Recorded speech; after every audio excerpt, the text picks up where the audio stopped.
दुनिया ने एक बार फिर लगाई संकट मोचक भारत से गुहार। देखे किस नए संकट में फंसकर सबको भारत याद आने लगा। अमेरिका ने उठाया भारत के खिलाफ बड़ा कदम। भारत को नुकसान पहुंचाने की है बड़ी कोशिश। अचानक भारत के दुश्मनों पर मेहरबान हुआ अमेरिका। खत्म कर दी भारत से सालों पुरानी दोस्ती।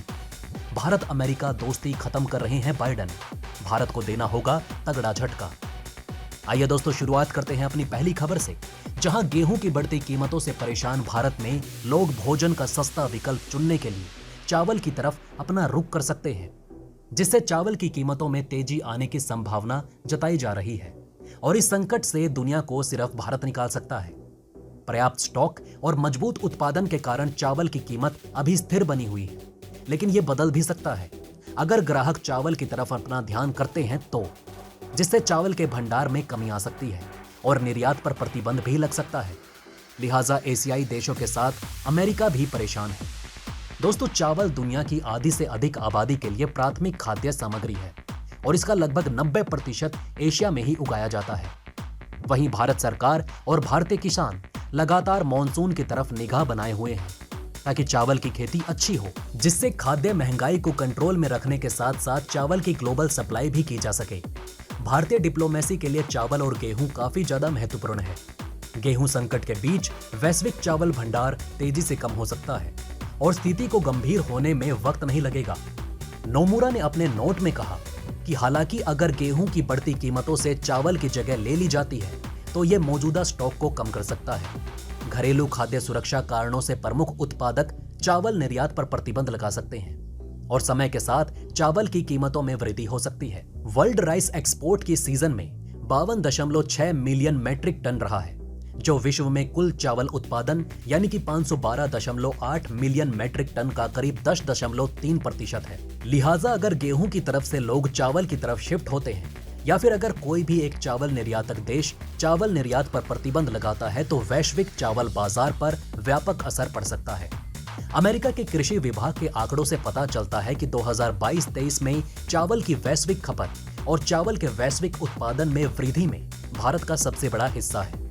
इसके अलावा भारत का निर्यात 10 लाख टन से बढ़कर करीब 2 करोड़ 20 लाख टन होने का अनुमान है, जो वैश्विक शिपमेंट का लगभग 41% हिस्सा है। भारत का अनुमानित निर्यात चावल के अगले 3 सबसे बड़े निर्यातक थाईलैंड, वियतनाम और पाकिस्तान के संयुक्त शिपमेंट से काफी ज्यादा है। भारत चावल का सबसे बड़ा निर्यातक है और कई देश चिंतित हैं कि अगर गेहूं और चीनी की तरह भारत ने चावल निर्यात पर भी नियंत्रण रखने के लिए प्रतिबंधों का ऐलान कर दिया तो उनकी स्थिति बिगड़ सकती है। हालांकि भारत सरकार ने आश्वासन दिया है कि वो ऐसा नहीं करेगा, लेकिन यह परिदृश्य है। योजनाओं में अचानक बदलाव खाद्य मुद्रास्फीति की स्थिति को बढ़ा सकता है। इस साल मुद्रास्फीति ज्यादा रहने की उम्मीद। दोस्तों, जब भारत में खाद्य मुद्रास्फीति की बात आती है तो जापानी फाइनेंशियल फर्म नोमुरा को उम्मीद है कि ये 2022 तक ऊंचा रहेगा और वार्षिक आधार पर औसतन 8% तक रहेगा।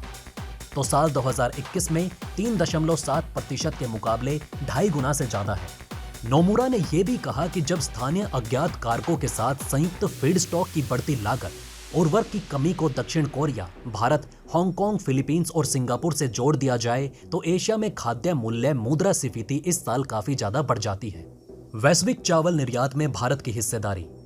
दोस्तों, भारत दुनिया में गेहूं का तीसरा सबसे बड़ा उत्पादक है, जिसने गेहूं निर्यात पर प्रतिबंध लगा दिए हैं क्योंकि तेज गर्मी के कारण इस साल के लिए गेहूं के उत्पादन का अनुमान तेजी से कम हो चुका है और वैश्विक बाजार चिंतित थे कि चावल अगला टारगेट हो सकता है।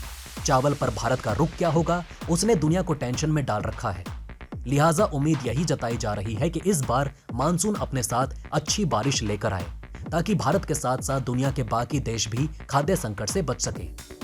तो आइए दोस्तों, अब दूसरी खबर की तरफ बढ़ते हैं, जिसने सबको सकते में ला दिया है। भारत के दुश्मनों को पाल रहा अमेरिका चीन को दी ढाल और पाकिस्तान से दोस्ती की कर रहा है तैयारी। पाकिस्तान हमारा पार्टनर है, अमेरिका के विदेश विभाग का बयान। एक्सपर्ट बोले, भारत को नसीहत देने वाले बाइडेन दुश्मन की मदद कर रहे हैं। चीन भारत तनाव पर भी चुप है बाइडेन, बदल रहे हैं ट्रंप युग की विदेश नीति। दोस्तों, रूस और यूक्रेन के युद्ध के बाद पूरी दुनिया 2 पक्ष में पड़ चुकी है। एक तरफ पश्चिमी देश है जो यूक्रेन के साथ खड़े हैं, तो वहीं दूसरी तरफ चीन और बेलारूस जैसे देश रूस के पक्ष में है। लेकिन भारत के तटस्थ रुख से पश्चिम नाखुश है। सभी मिलकर भारत को रूसी हमले के खिलाफ सख्त रवैया अपनाने के लिए मना रहे हैं। लेकिन भारत को पश्चिम के साथ आने की नसीहत देने वाले अमेरिका खुद पाकिस्तान का साथ दे रहे हैं। वहीं पाकिस्तान जो टेरर फंडिंग के लिए FATF की ग्रे लिस्ट में शामिल है और भारत में ज्यादातर आतंकी गतिविधियों के लिए जिम्मेदार है। अमेरिका के विदेश विभाग ने पिछले गुरुवार को एक प्रेस ब्रीफिंग के दौरान पाकिस्तान से जुड़े एक सवाल के जवाब में कहा कि पाकिस्तान हमारा पार्टनर है और हम साझेदारी को मजबूत बनाने के प्रयास करते रहेंगे। अमेरिका के विदेश मंत्रालय से सवाल किया गया कि क्या पाकिस्तान में नई सरकार आने के बाद अमेरिका पाकिस्तान संबंधों में सुधार होगा। जवाब में प्रवक्ता नेड प्राइस ने कहा कि हम पाकिस्तान के साथ अपनी साझेदारी को मजबूत बनाने के लिए कदम उठाते रहेंगे जो हमारे अपने और साझा हितों को पूरा करेंगे। रक्षा और विदेश मामलों के जानकार ब्रह्मा चेलानी ने अमेरिका के इस रवैये पर सवाल उठाया। अपने ट्वीट में चेलानी ने लिखा कि भारत को मॉस्को के साथ अपने रिश्तों को खत्म करने की सलाह देने वाली टीम बाइडन भारत के दुश्मनों का साथ दे रही है। ट्रंप युग की नीति को पलटते हुए उसने पाकिस्तान के साथ फिर से हाथ मिला लिया, इस बात की घोषणा करते हुए पाकिस्तान हमारा पार्टनर है और हम इस साझेदारी को आगे बढ़ाने के लिए नए रास्ते खोजेंगे। बाइडन ने भारत के दूसरे विरोधी चीन पर भी दबाव कम कर दिया है और भारत के खिलाफ चीन की सीमा पर जारी आक्रामकता और निर्माण पर एक भी शब्द नहीं कहा। बाइडन ट्रंप युग की चीनी नीति को बिना किसी की नजर में आए चुपचाप तोड़ रहे हैं। अमेरिकी विदेश विभाग से यह सवाल इसलिए पूछा गया क्योंकि पाकिस्तान के पूर्व प्रधानमंत्री इमरान खान के कार्यकाल में दोनों देशों के बीच संबंध तनावपूर्ण हो गए थे। इमरान खान ने सत्ता से जाते जाते अमेरिका पर गंभीर आरोप लगाए थे। उन्होंने अमेरिका पर उन्हें सत्ता से बाहर करने की साजिश रचने का आरोप लगाया था और सबूत के तौर पर कथित विदेशी साजिश वाले पत्र सार्वजनिक किए थे। खान के मुताबिक अमेरिका उनकी रूस यात्रा से नाराज था, इसलिए उसने ये साजिश रची। सत्ता से जाने के बाद भी लगाए अमेरिका पर आरोप। दोस्तों, सत्ता से जाने के बाद भी अमेरिका इमरान खान के निशाने पर है। पिछले दिनों उन्होंने कहा कि अमेरिका ने उन्हें सत्ता से हटाने के लिए विपक्ष की मदद की।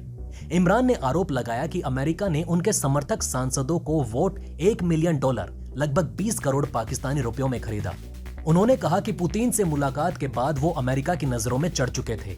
इमरान ने कहा कि उन्हें नहीं पता था कि रूस यूक्रेन पर हमला करने वाला है। तो दोस्तों, अब आप हमें कमेंट सेक्शन में बताइए कि क्या ये बातें आपको पहले से पता थी। अगर नहीं तो इनमें से कौन सी बात आपको सबसे ज्यादा इंटरेस्टिंग लगी। और दोस्तों, कमेंट बॉक्स में जय हिंद लिखना ना भूलिएगा। तो दोस्तों, हमारे इस वीडियो में हमने आपको बहुत सी बातें बताने की कोशिश की। अगर आपको हमारी ये कोशिश अच्छी लगी हो तो प्लीज लाइक करें इस वीडियो को और इसी तरह की और जानकारी पाने के लिए सब्सक्राइब करें हमारे चैनल को। जितना हो सके इस वीडियो को शेयर करना ना भूलें। धन्यवाद। हम फिर मिलेंगे एक और इंटरेस्टिंग टॉपिक के साथ।